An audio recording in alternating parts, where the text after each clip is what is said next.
Hey all, it's Steve Powers again, and I'm here to talk to you about trauma. And I'm here to talk to you about my experience with trauma and going to see a therapist and working through the process of understanding my trauma and allowing it to be there. So, like, if you've watched any of my other videos, one thing you may know about me is that I have a quarter of my pancreas attached to my body. 3/4 of it was gone a long time ago from a freak accident, a freak frisbee playing accident.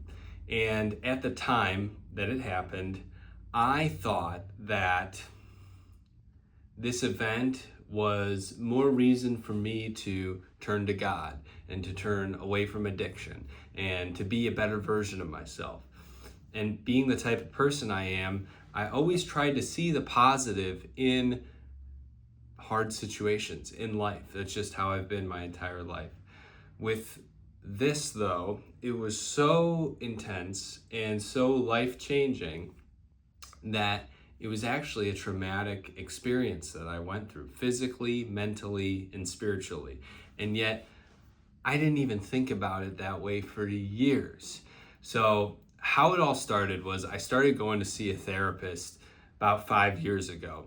And it came around that time that I discovered I had ADHD. My therapist told me to look into it. He gave me a test. I went to see a psychiatrist. I was diagnosed with ADHD, both types, inattentive and hyperactive. And I had never known that about myself, but it was something that was a welcome revelation at the time.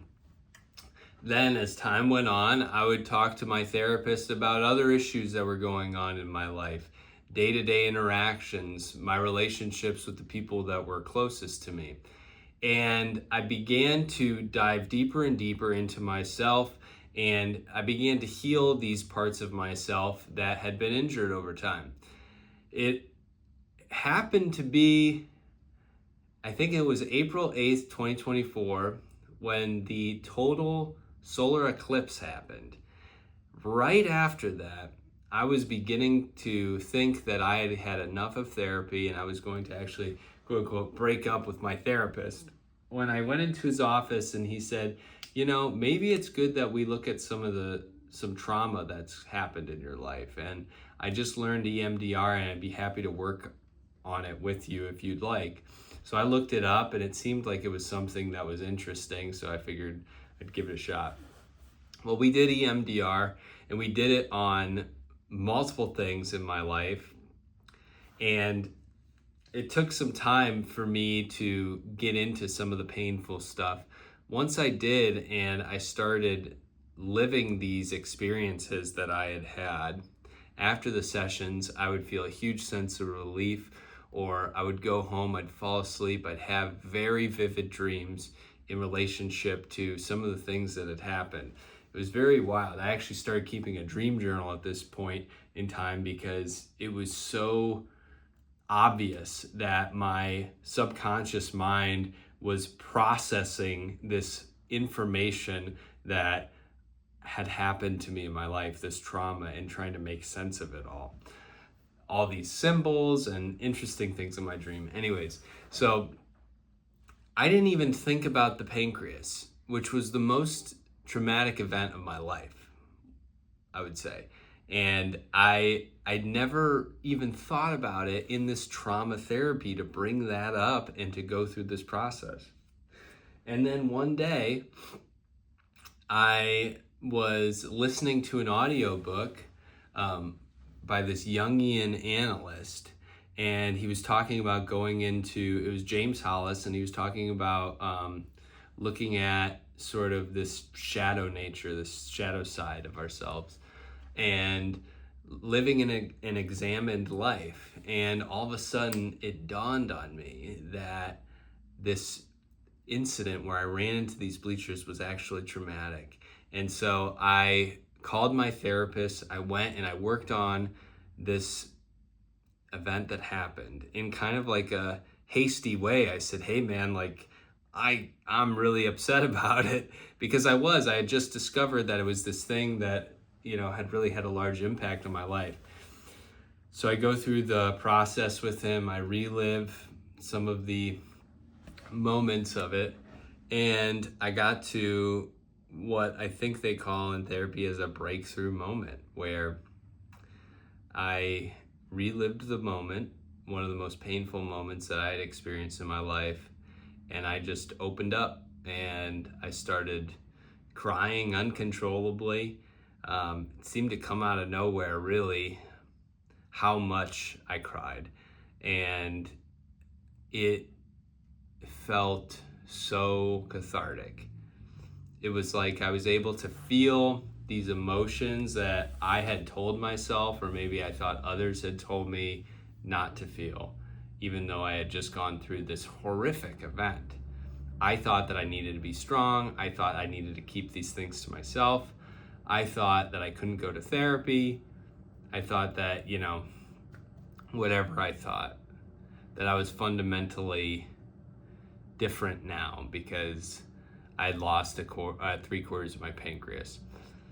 And I grieved that loss, and I grieved the loss of some of my early adult life.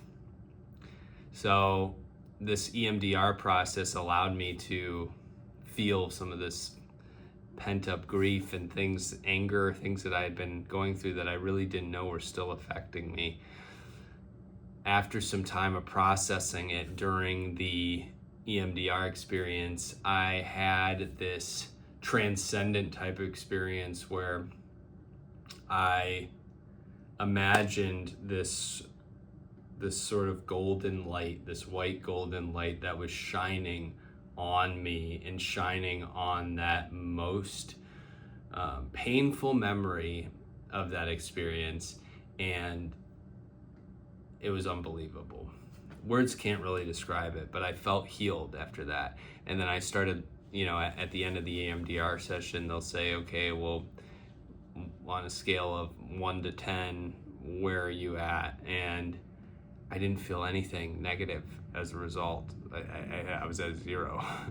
And the reason I'm telling you all this is there's a few reasons. One, I think there's a stigma. There definitely is a stigma for men going to therapy and seeking help. I don't know why that is. I think that, men are taught to be strong and to not have feelings other than anger. And so we suppress a lot, and we're supposed to be the ones that sort of keep things together in our society. At least that's the way that we've been, culturally, that we've been trained to.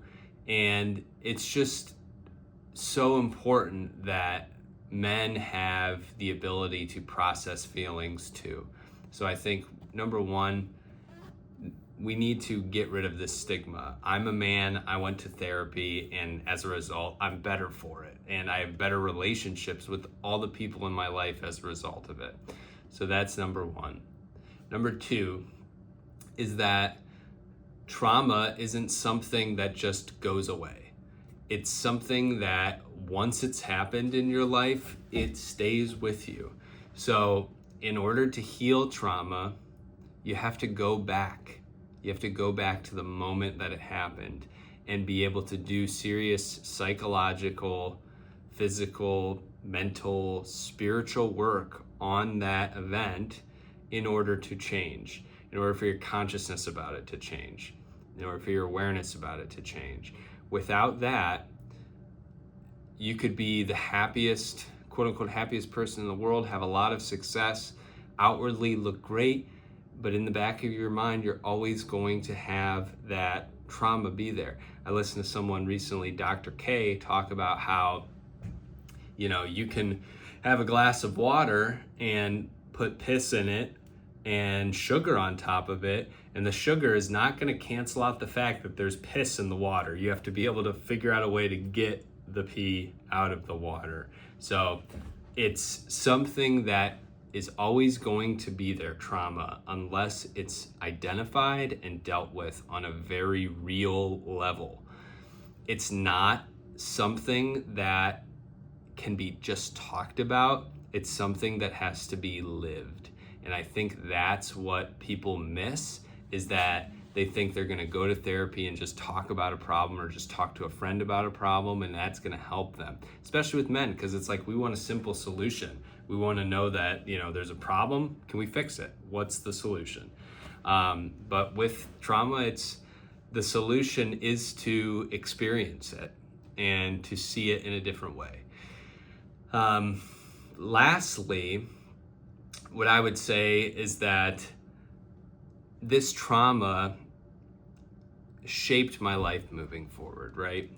It gave me, I had less confidence. I had more fear in my life. I was more guarded.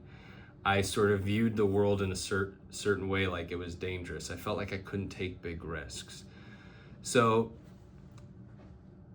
if the problem is that there's a traumatic event and that we don't want to deal with it, but the results of not dealing with it are living a life where you're more run by fear, you take less risks, then it's up to the individual to know when enough is enough. And you don't have to go through all of that in order to change. Perhaps you could hear this information from someone and say, hey, you know what? I had trauma, I could work on it.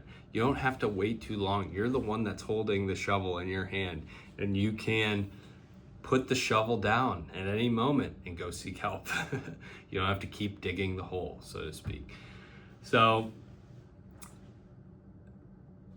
working through the trauma has allowed me to feel inner peace and have a sense of confidence within myself that is unwavering. I don't have to fear bad things happening anymore. I can handle whatever life throws at me, because the worst things that have happened to me, I've been able to handle those. Even if it wasn't at the time, I'm able to go back and dig deep into those experiences. So pain, suffering, pain is always going to be a part of life. Suffering is a choice. How we view our pain, how we live with it, how we deal with others is our choice. The pain itself is not a choice. It's going to happen. So give yourself a break. Allow yourself to be a human being. View yourself with compassion. It's so important to look at yourself in a way that is like you would look at a newborn. Look at yourself in a way with compassion, with love. View yourself with kindness. Be that version of yourself that you've always wanted to be. Be the version of yourself that you needed at that time of trauma, so that you can continue to grow, continue to evolve into this beautiful human being on this rock, this large rock spinning in space. Do you realize how incredibly beautiful it is that we are even here right now to experience life?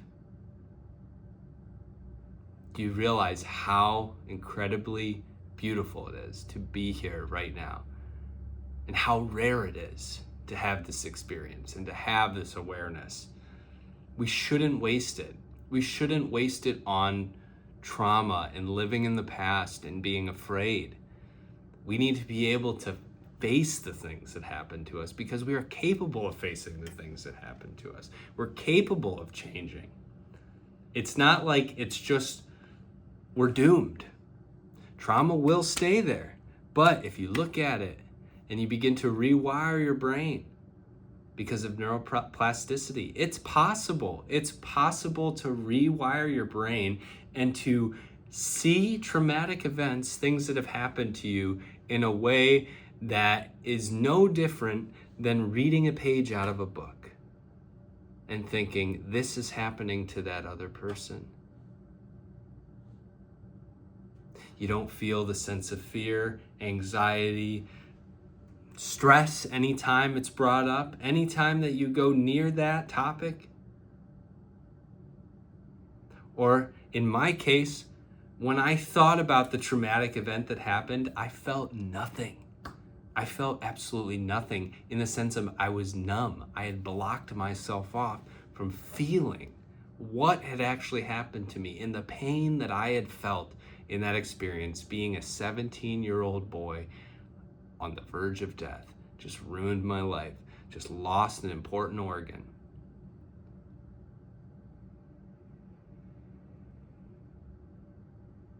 But it's okay. It's okay because it happened, and I want to move through it, and I want to grow through it. I hope this was helpful. Love you all. Talk to you later.